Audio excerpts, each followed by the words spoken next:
Baik, selamat pagi anak-anak sekalian. Apa kabar kalian dan Pak Guru harap kalian dalam keadaan sehat walafiat dan tidak kekurangan suatu apapun. Nah, anak-anak, hari ini kita ada di tema 3 subtema 1 dan pada kesempatan ini kita belajar muatan pembelajaran ketiga ya. Adapun materi kita adalah tentang kertas di sekitar kita. Nah, anak-anak perhatikanlah benda-benda yang Pak Guru tampilkan berikut ini. Ya, ini apakah ini? Ya, tepat sekali, ini adalah buku. Dan yang berikut adalah benda ini. Apakah nama dari benda ini? Ya, adalah layang-layang. Dan yang berikut, apakah nama benda ini anak-anak? Ya, pesawat kertas.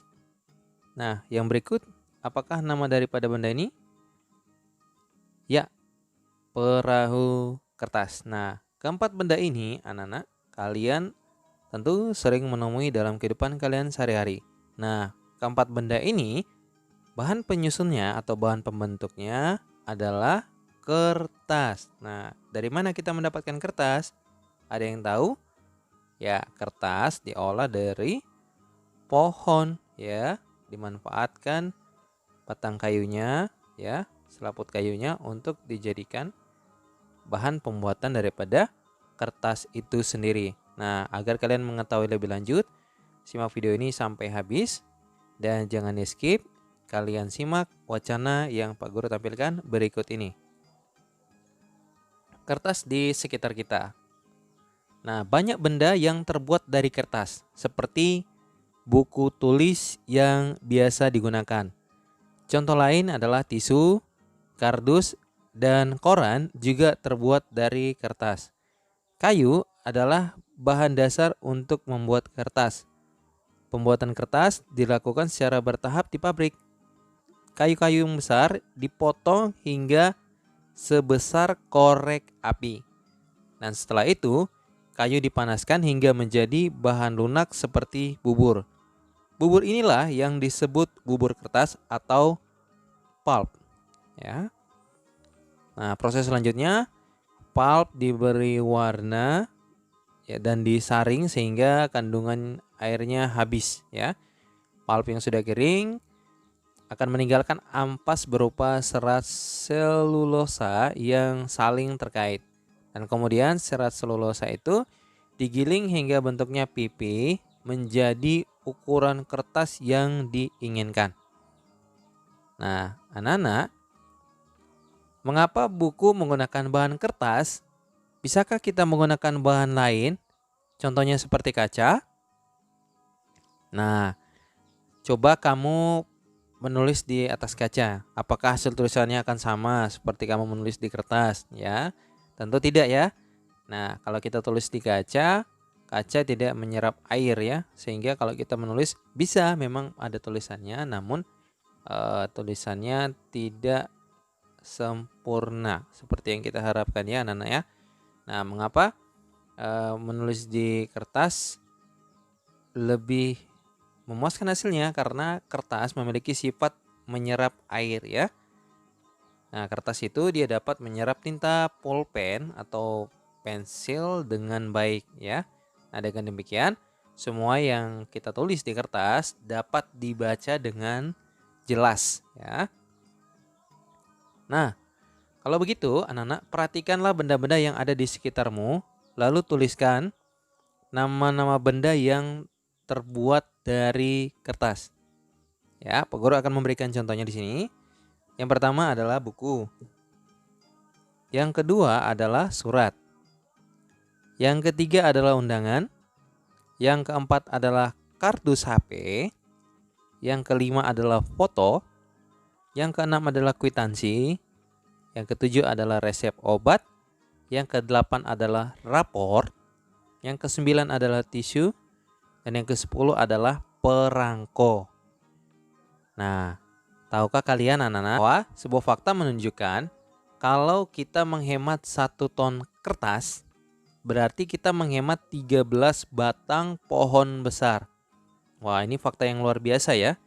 Nah, apa yang bisa kita lakukan untuk menghemat kertas? Nah, untuk itu Perhatikanlah percakapan antara Udin dan Siti. Setiap tahun ajaran baru, aku meminta ibu membeli buku tulis baru. Sekarang, aku akan menggunakan buku lama. Buku lama yang halamannya belum terpakai. Jika ingin terlihat seperti baru, ganti sampulnya saja. Kalau aku akan memanfaatkan kertas yang masih dapat digunakan, misalnya menggunakan kertas di dua sisinya. Dengan demikian, tidak menghabiskan kertas yang banyak.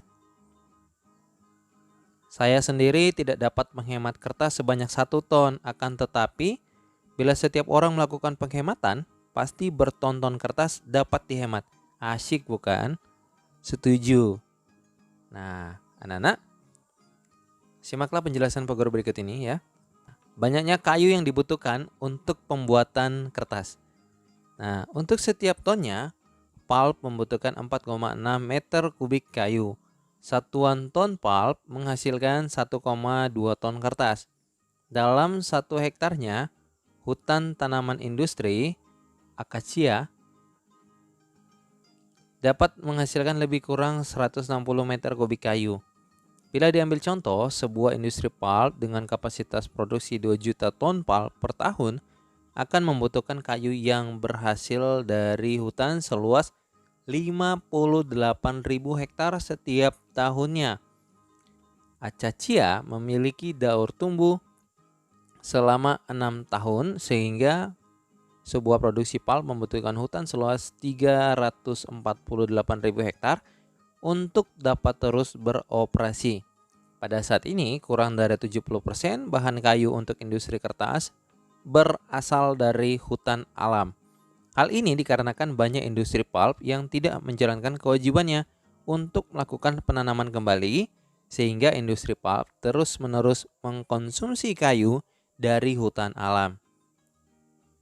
Untuk setiap hektarnya, hutan alam menghasilkan kayu rata-rata sebanyak 60 meter kubik.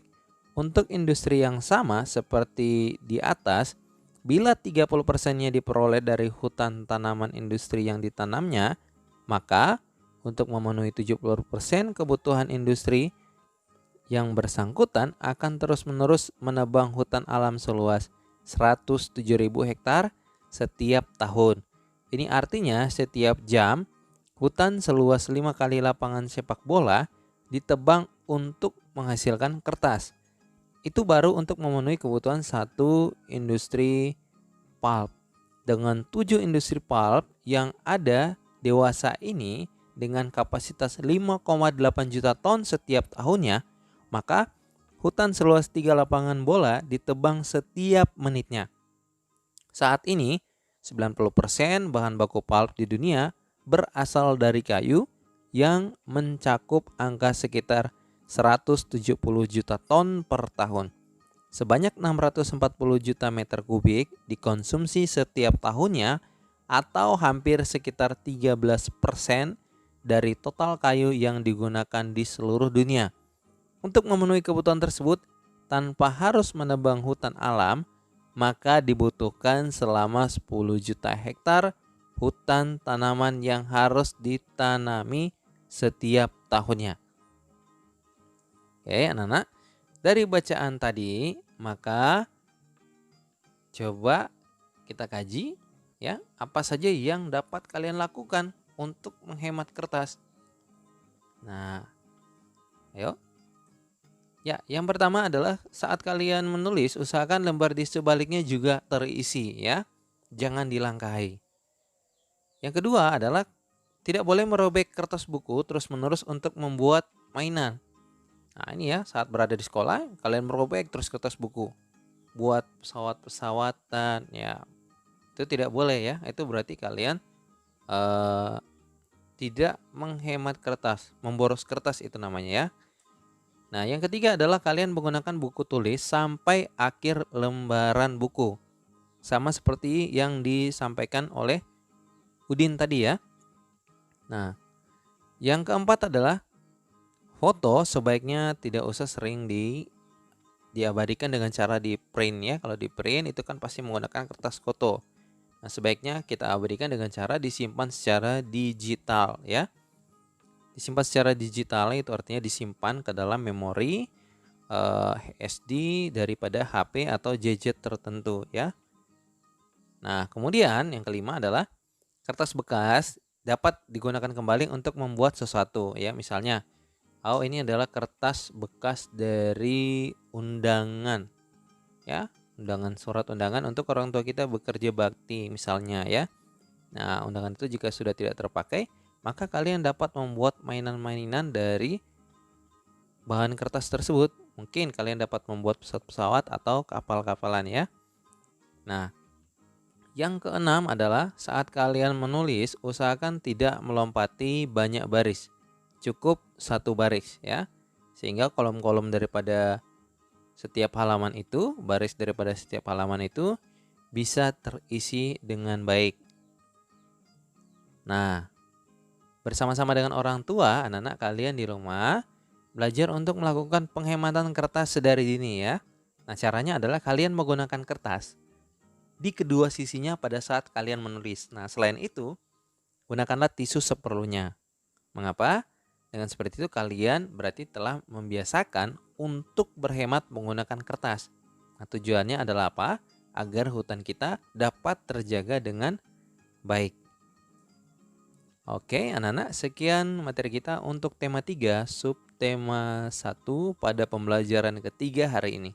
Semoga dapat bermanfaat bagi anak-anak sekalian ya. Sampai bertemu pada video pembelajaran Pak Guru berikutnya.